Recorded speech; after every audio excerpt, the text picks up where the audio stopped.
Aux États-Unis, les armes à feu continuent de faire des ravages. En 2025, le pays enregistre à nouveau l'un des taux de mort par balle les plus élevés du monde développé.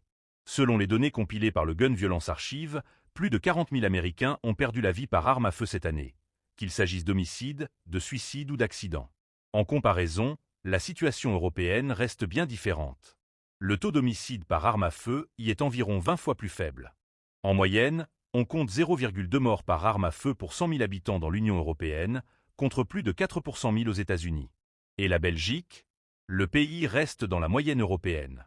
Les décès par balle y sont rares, moins de 50 par an, selon les chiffres du Vlaams Vredes-Institut. La législation belge, parmi les plus strictes d'Europe, impose une autorisation préalable et un contrôle rigoureux de la détention d'armes.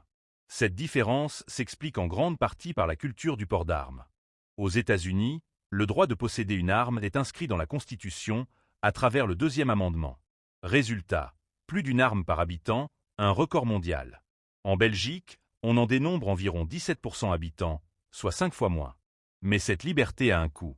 Les chercheurs montrent un lien clair entre le taux de possession d'armes et la mortalité par balle. Plus il y a d'armes, plus il y a de morts. Suicides, violences domestiques, fusillades. Le risque touche aussi bien les grandes villes que les zones rurales. Face à cette réalité, le débat sur la régulation du port d'armes reste explosif aux États-Unis. Chaque nouvelle fusillade relance la question. Jusqu'où faut-il défendre un droit historique quand il met en danger la sécurité de toute une nation? En Europe, le modèle repose sur la prévention et le contrôle strict. Et pour l'instant, les chiffres parlent d'eux-mêmes. Moins d'armes, moins de morts.